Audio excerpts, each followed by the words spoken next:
천문학의 아버지 케플러에게 무신론 친구가 있었습니다.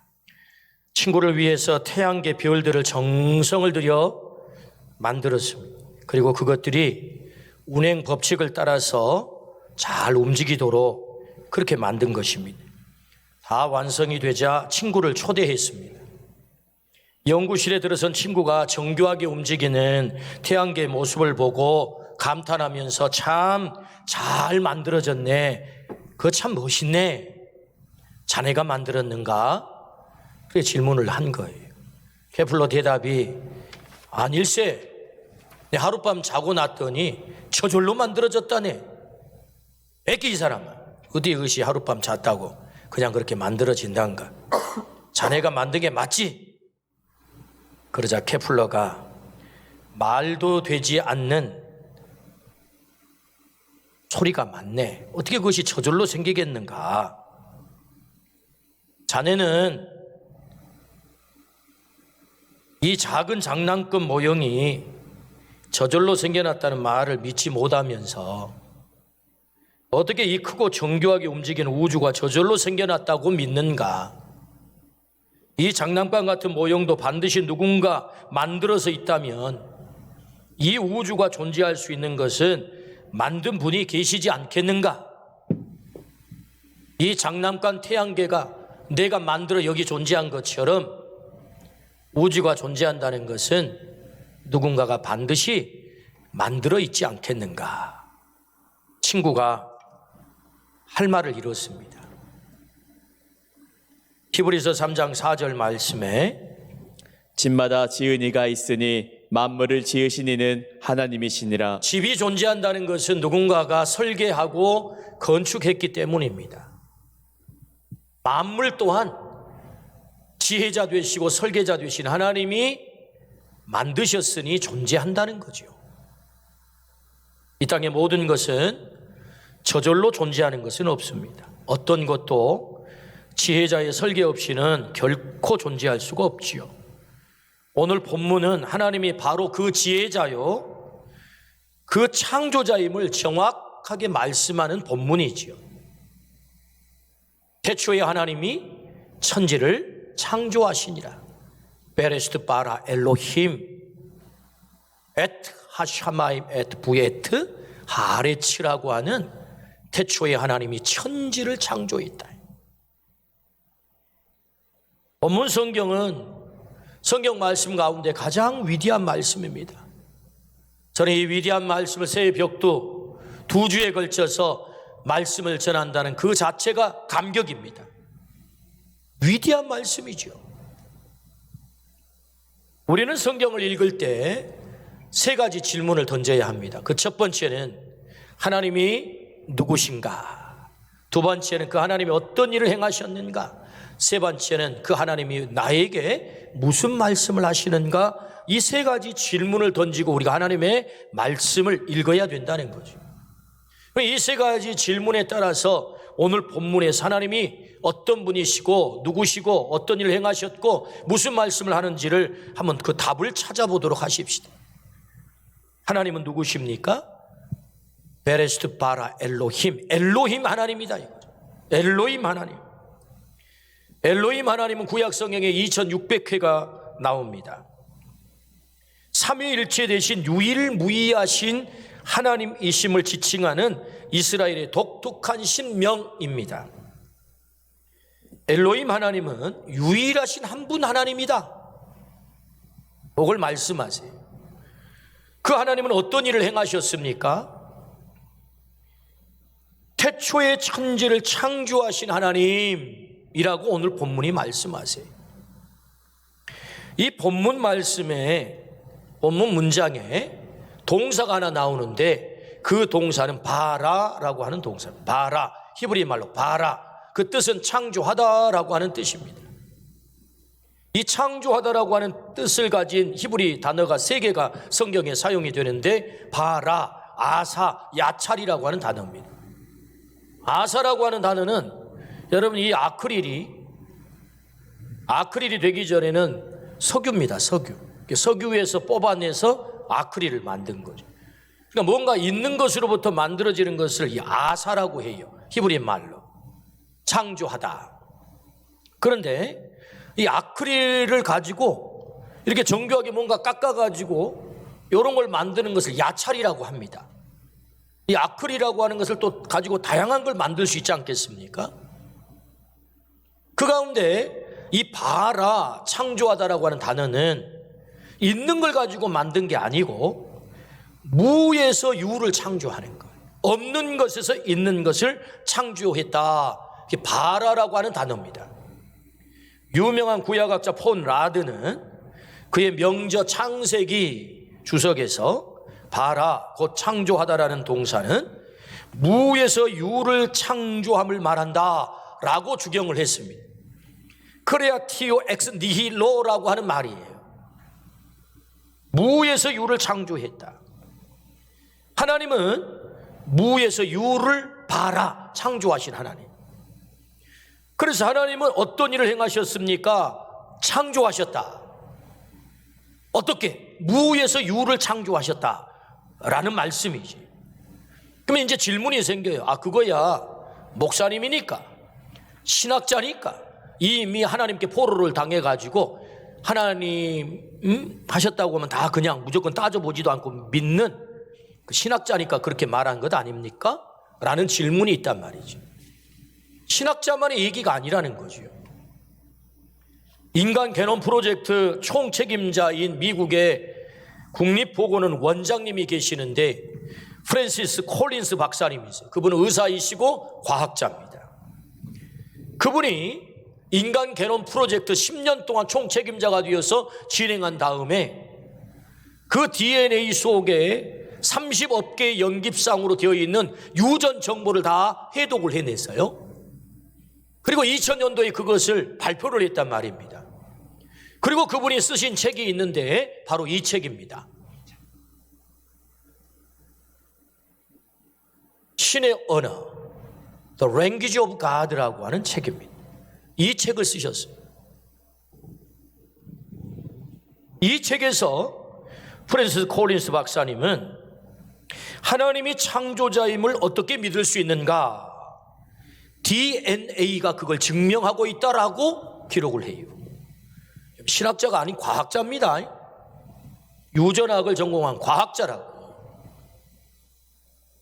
그런 이어서 DNA라고 하는 것은 모든 생물 속에 들어있는 화학 요소입니다. 그것은 집의 설계도처럼 하나님이 우리를 어떤 구조로 만드셨는지에 대한 정보의 창고와도 같은 것입니다. 계속해서 그는 이렇게 말합니다.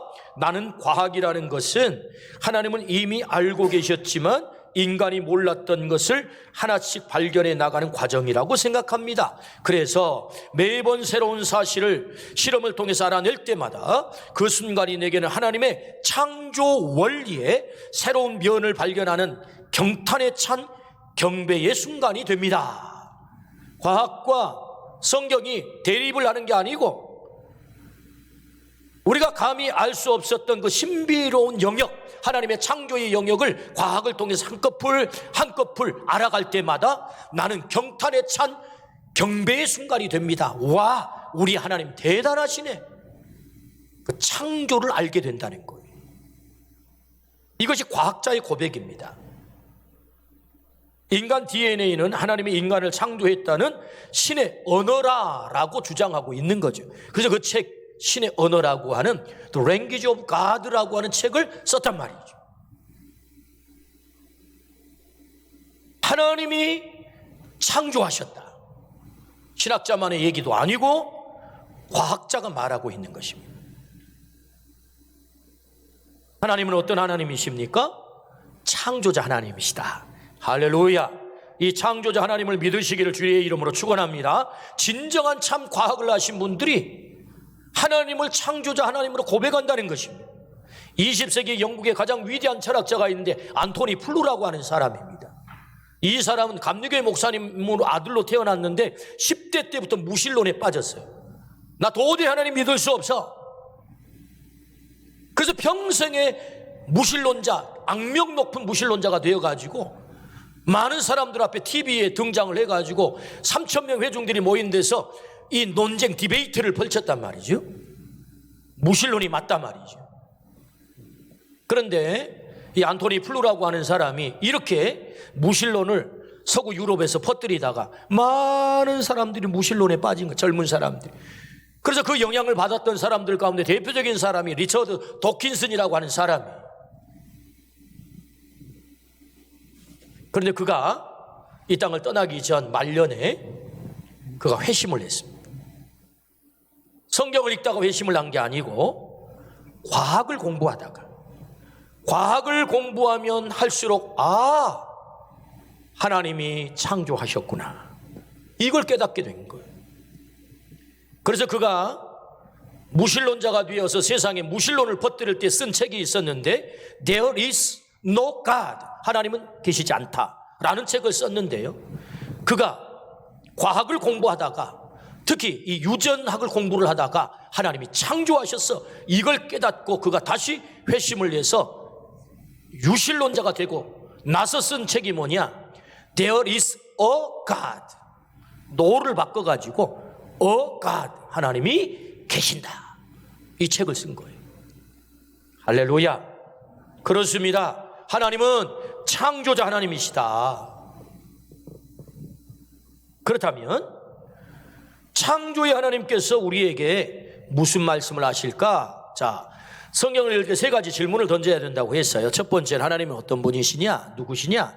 두 번째는 그 하나님이 어떤 일을 행하셨느냐, 어떤 일을 행하셨다고 대답을 들었죠. 하나님은 창조하셨다. 하나님은 창조하셨다.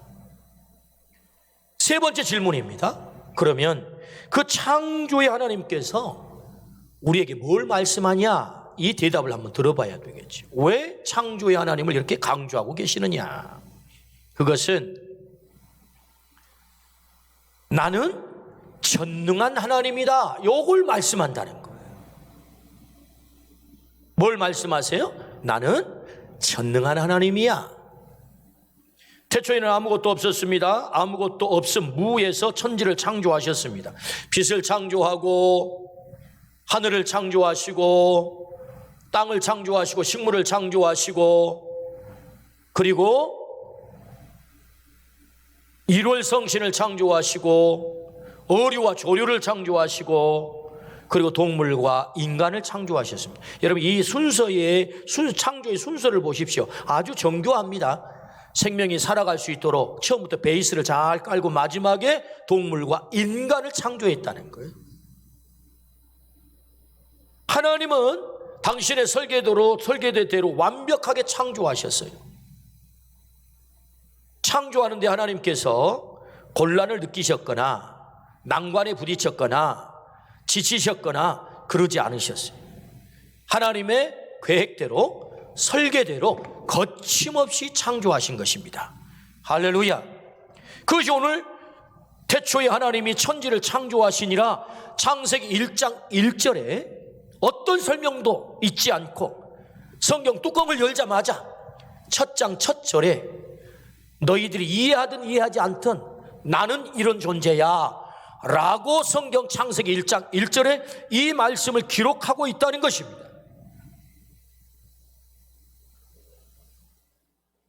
왜요? 성경은 자기 계시의 책이거든요. 하나님을 계시하는 책이 성경이란 말이에요. 그래서 하나님을 가장 잘 계시하신 말씀이 어떤 말씀이에요? 창세기 1장 1절이에요. 나는 누구? 창조의 하나님. 그 창조의 하나님이 우리에게 뭘 말씀하세요? 나는 전능해. 나는 전능한 하나님이야. 요걸 계시하려고 한다는 거죠. 나는 전능한 하나님이야. 그러므로 오늘 우리가 알아야 되는 하나님, 그 하나님은 창조의 하나님이면서 엘로힘, 창조의 하나님이면서 동시에 전능하신 하나님이다. 전능하신 하나님. 우리가 이 하나님의 전능성을 알아야 된다는 거죠. 여호와를 알자. 힘써 여호와를 알자. 이 백성이 하나님에 대한 지식이 없어 망한다. 그 하나님을 알아야 되는데 그 하나님이 자기 계시를 우리에게 정확하게 하세요. 나는 창조의 무에서 유를 창조하는 전능한 하나님이야. 여러분, 이 하나님을 믿으시기를 주의 이름으로 축원합니다. 이 전능성을 아는 것이 왜 중요하냐? 왜 중요하냐? 그것은 시편 2편 7절 말씀이 그걸 설명해요. 내가 여호와의 명령을 전하노라. 여호와께서 내게 이르시되 너는 내 아들이라 오늘 내가 너를 낳았도다. 너는 내 아들이다. 너는 내 아들이다. 우리 여자분들은 왜 딸이라는 말이 없어요? 속상해하지 마시고 아들 속에 다 딸도 포함된 것입니다. 내가 너를 낳았다. 하나님이 우리를 낳으신 줄로 믿습니다. 이 말은 하나님이 우리를 창조하셨다 그 말씀입니다. 그래서 우리를 낳으신 하나님이 그럼 우리와 어떤 관계를 맺는 거지요? 아버지가 되신대. 아버지, 우리의 아버지. 내가 너를 낳았다. 너는 내 아들이다. 이 말은 전능한 하나님이 우리 아버지다 이 말씀하고 있는 거죠. 왜 우리가 하나님의 전능성을 알아야 됩니까? 우리 아버지가 전능하시다니까요. 할렐루야. 우리가 그분의 자녀가 되었고요. 그렇다면 우리의 아버지 되시는 그 하나님이 전능하시는데 그 전능성을 우리에게 어떻게 나타내십니까? 어떻게 드러내십니까? 오늘 8절 9절 시편 2편 8절 9절 내게 구하라. 내가 이방 나라를 내 유업으로 주리니 내 소유가 땅 끝까지 이르리로다. 내가 철장으로 그들을 깨뜨리며 질그릇같이 부수리라 하시도다. 이 말씀은 시편 2편 7절에서 이어지는 말씀이지요. 내가 너를 낳았다. 너는 내 아들이다. 나는 너의 아버지다. 그러니 너는 구하라. 그렇게 나오잖아요. 구하라. 여러분, 하나님의 전능하심이, 우리 아버지 전능하심이 우리에게 어떻게 나타나요? 네가 구하면 내가 들어줄 거야. 어떤 걸 들어주시겠다고요? 이방 끝까지, 이방 나라를 내 유업으로 주겠다 뿐만 아니라 내 소유가 땅 끝까지 이루겠다. 이 얘기는 너의 필요를 채우겠다는 거예요. 이방을 너의 유업으로 땅 끝까지 너에게 소유로 주겠다. 이 말은 너에게 구할 때 필요를 채우겠다.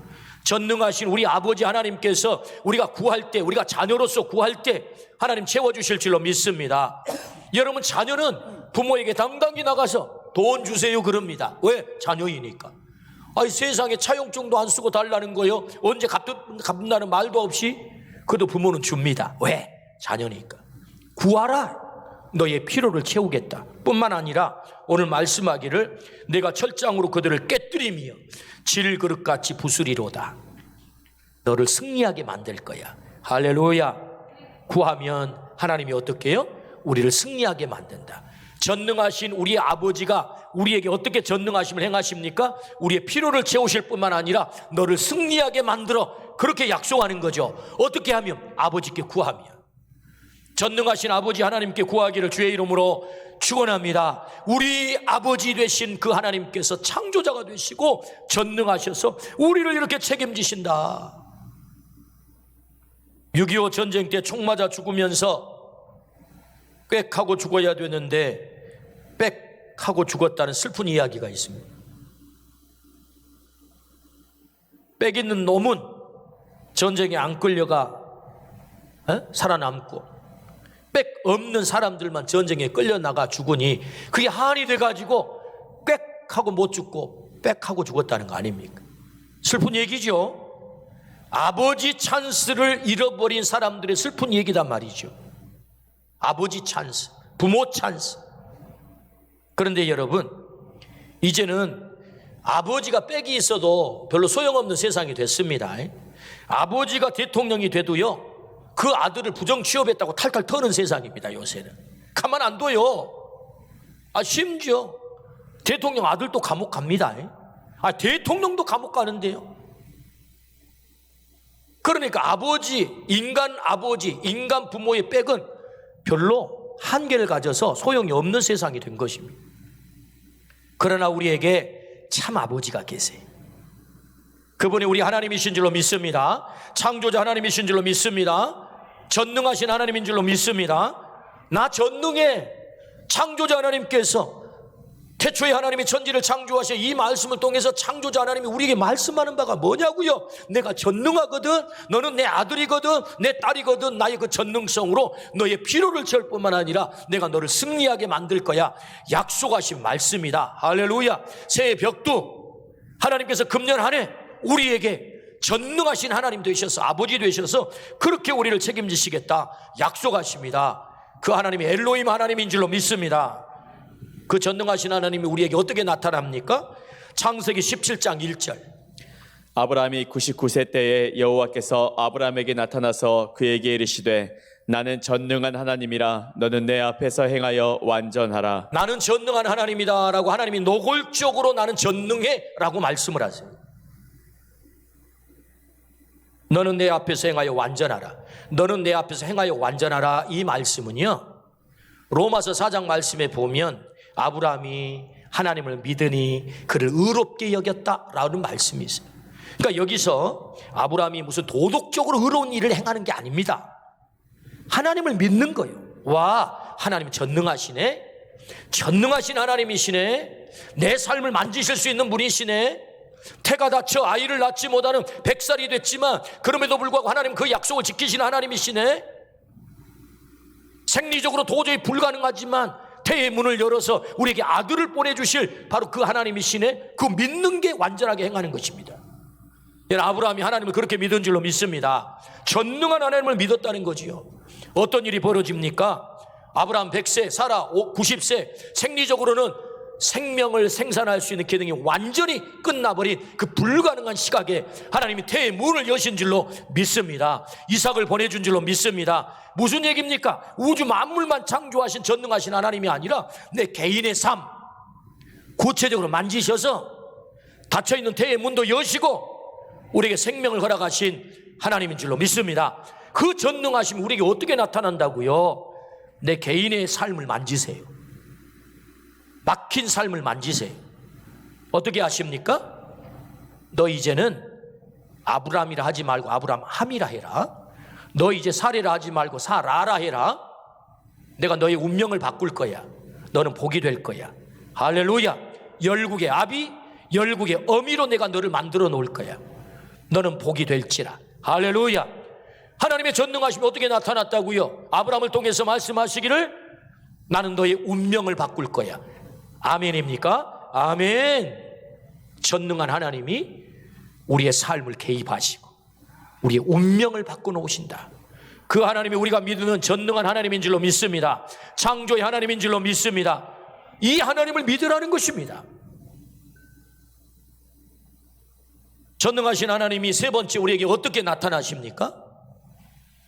전능하신 아버지 하나님을 믿었던 한 여인의 눈물 나는 노래 가사를 한번 소개하겠습니다. 눈물 나는 노래 가사 잘 들어보십시오. 작은 갈대 상자 물이 새지 않도록 역청과 나무진을 칠하네. 어떤 마음이었을까? 그녀의 두 눈엔 눈물이 흐르고 흘러 동그란 눈으로 엄마를 보고 있는 아이와 입을 맞추고 상자를 덮고 강가에 띄우며 간절히 기도했겠지. 정처 없이 강문에 흔들흔들 흘러내려가는 그 상자를 보며 눈을 감아도 보이는 아이와 눈을 맞추며 주저앉아 눈물을 흘렸겠지. 너의 삶의 참 주인, 너의 참 부모이신 하나님 그 손에 너의 삶을 맡긴다. 너의 삶의 참 주인, 너를 이끄시는 주 하나님 그 손에 너의 삶을 드린다. 이 가사는요 요게벳의 노래의 가사입니다. 요게벳이 누굽니까? 모세 엄마입니다. 모세 엄마 요게벳이 더 이상 어미 노릇을 할 수가 없게 됐어요. 여러분, 자식을 낳으면 엄마가 책임지고 길러야 되는 것 아니겠습니까? 아빠가 책임지고 길러야 되는 것 아니겠습니까? 그런데 아버지 아브라함이 엄마 요게벳이 더 이상 아버지 노릇을, 엄마 노릇을 못하게 됐단 말입니다. 왜? 파로가 죽인다 그랬거든요. 석 달이 됐습니다. 핏덩어리입니다. 여전히 이거 떼놓으면 죽습니다. 그런데 온 가족이 죽을 수밖에 없기 때문에 할 수 없이 아므람과 요게벳은 이 핏덩어리 아이를 가을 상자에 넣어서 역청을 치려고 물 들어오지 않게 갈대 상자에 넣어서 어디다 띄워보냅니까? 강물에 띄워보냅니다. 어떤 강입니까? 나일강입니다. 나일강은 어떤 강입니까? 6,000km나 흘러내리는 어마어마하게 큰 강이에요.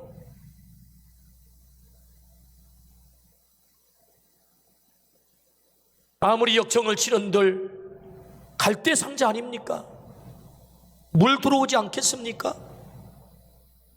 이 아이가 살아남을 수 있을까요? 나일강이 상징한 바가 뭡니까? 이집트가 신으로 숭앙하는 강입니다. 세상의 가장 험난한 한복판 속에 이 핏덩어리 아이를 떼내 보내는 이 엄마의 심정이 어떻겠냔 말이에요. 살아남을 수 있을까요? 생존 확률 0%입니다.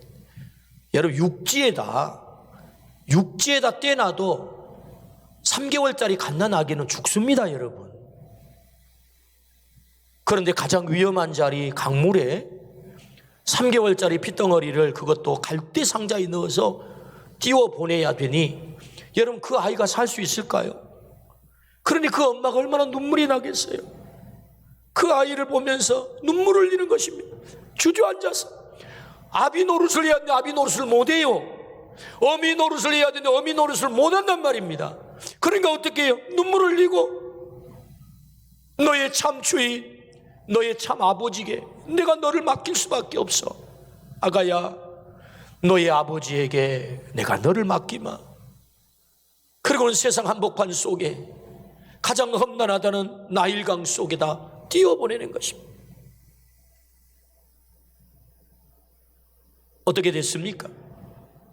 인간 부모는 책임지지 못했지만 참 주인 되시고 참 아버지 되신 하나님이 그 갓난아기를 건집니다. 우연일까요? 하나님의 지키심, 하나님의 보호하심, 하나님의 전능하심. 누가 건집니까? 바로의 딸이 건집니다. 당대의 최신식 문명 아래서 최첨단 교육을 받고 40년 동안 로얄 패밀리로 성장을 하며 하나님께 쓰임받기 위해서 준비를 합니다. 누가 하실까요? 하나님이 하시죠. 어떤 하나님? 전능하신 하나님. 무슨 메시지입니까?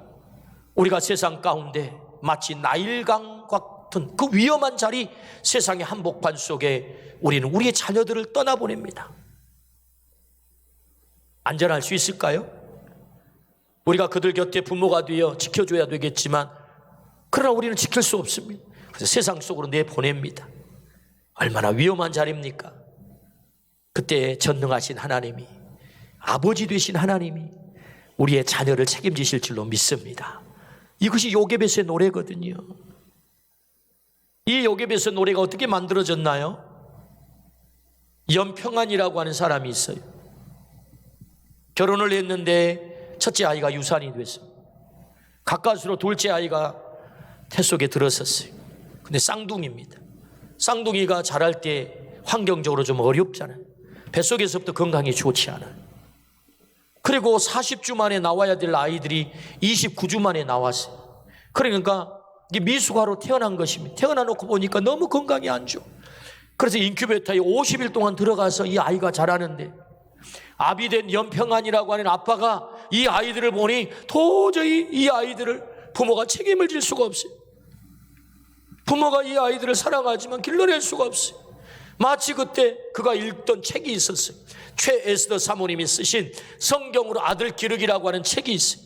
이 책에 어떤 글귀를 보게 되느냐 하면 바로 최 에스더 사모님이 성경 요게벳의 이 이야기를 묵상을 하면서 써놓은 글을 보게 된 것입니다. 그 글이 이 노래의 가사예요. 이 가사를 본 연평안이라고 하는 분이 작곡을 하기 시작합니다. 그렇구나, 참 부모인 하나님께 맡겨야 되겠구나. 그리고 만들어진 노래가 이 요게벳의 노래입니다. 인간 부모는 자식을 책임질 수 없습니다. 그러나 하나님은 우리의 참 부모님이 되셔서 그 전능하심으로 우리의 자녀들을 세상 속에서 건지시고 사용하시고 인도하실 줄로 믿습니다. 하나님의 전능하심이 어떻게 나타난다고요? 우리의 자녀들을 책임지신다고요. 여러분 믿으시기를 주의 이름으로 축원합니다.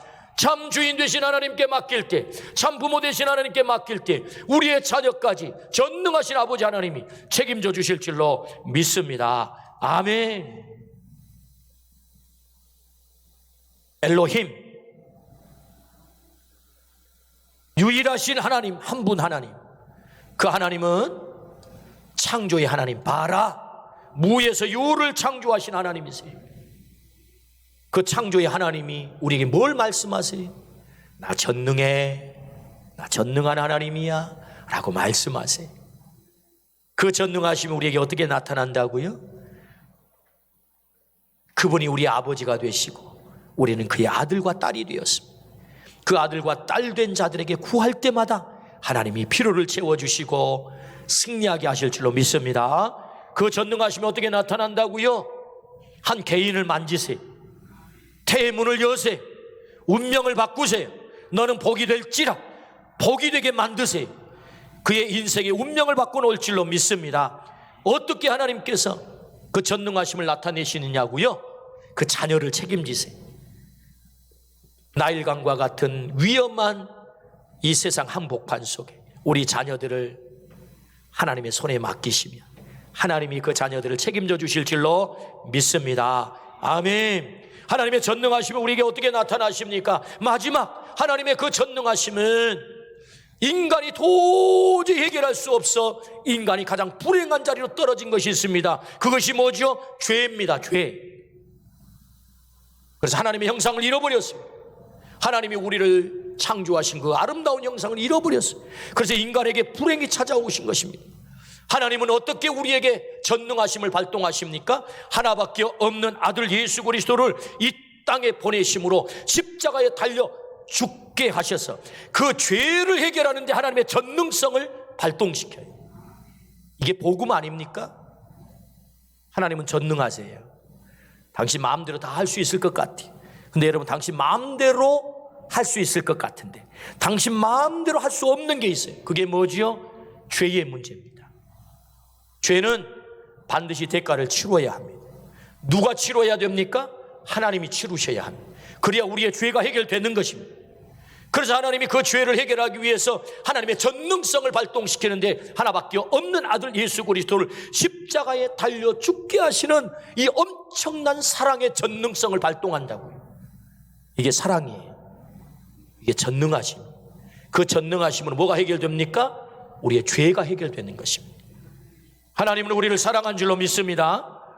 그래서 우리의 죄를 해결하신 줄로 믿습니다. 우리를 구원하신 줄로 믿습니다. 아멘. 그 전능하심으로 우리의 죄를 해결하시지요. 그래서 우리를 어떻게 만드셨습니까? 고린도후서 5장 17절 말씀. 그런즉 누구든지 그리스도 안에 있으면 새로운 피조물이라. 잠깐 거기 새로운 피조물이라. 이 말씀에 주목하십시오. 왜 새로운 피조물이 여기 나오는 것입니까? 우리는 하나님의 형상을 잃어버렸습니다. 뭐 때문에? 죄 때문에. 그 잃어버린 하나님의 형상을 회복하기 위해서 반드시 죄를 해결해야 되는데 그 죄가 해결되는데 뭐가 필요합니까? 하나님의 전능하심이 필요한 거예요. 그래서 아들을 십자가에 못 박아 버리신 그 놀라운 사랑의 전능성으로 우리의 죄를 해결하시고 어떤 존재, 새로운 피조물로 우리를 재창조한 줄로 믿습니다. 아멘. 그러므로 그리스도 안에 있으면 우리는 모두가 새롭게 재창조가 된다. 새로운 피조물이 된다. 할렐루야. 고장 나셨어요? 망가지셨어요? 상처가 많아요? 다시 일어날 수 없어요? 괜찮습니다. 우리 하나님은 전능하세요. 우리를 다시 재창조할 수 있어요. 나를 너무너무 사랑하셔서 그 아들을 값으로 지불하시고 나를 재창조하시는 것입니다. 이것이 하나님의 전능하심이고 하나님의 전능하심의 사랑이에요. 오늘 또 그 하나님께서 나를 그렇게 사랑한 줄로 믿습니다. 그래서 그 하나님께서 약속하십니다. 어떤 약속을 하시죠? 로마서 8장 32절. 자기 아들을 아끼지 아니하시고 우리 모든 사람을 위하여 내주시니가 어찌 그 아들과 함께 모든 것을 우리에게 주시지 아니하겠느냐. 할렐루야. 그 아들을 아낌없이 우리를 위해서 주셨어요. 여러분, 이것이 하나님의 전능성이에요. 이것이 하나님의 전능성이라고. 그리고 약속하세요. 모든 것을 주시지 않겠느냐. 하나님은 우리에게 모든 것을 주시겠다. 왜? 날 사랑하시니까. 전능하심으로 오늘 또 나를 사랑하시니까 모든 것을 허락할 줄로 믿습니다. 아멘. 하나님이 누구십니까? 엘로힘 하나님, 창조자 하나님, 전능하신 하나님. 그 전능하신 하나님이 우리의 아버지세요. 우리의 아버지 되신 그 하나님께서 구할 때 우리의 필요를 채우시고 승리하게 하시고 태의 문을 여셔서 우리의 운명을 바꾸시고 우리를 복이 되게 하시고 너는 복이 될지라. 뿐만 아니라 우리의 자녀들을 세상 한복판에서 건져주시고 책임져 주시고 인도해서 길러서 하나님이 사용하시고 뿐만 아니라 해결할 수 없는 지긋지긋한 죄를 하나님의 아들을 보내셔서 죄를 해결하시는 그 놀라운 하나님의 전능한 사랑으로 오늘 또 우리를 사랑할 줄로 믿습니다. 그 전능하신 창조자 하나님을 오늘 우리가 믿는다면 2021년 새해에도 우리 모두가 승리할 줄로 믿습니다.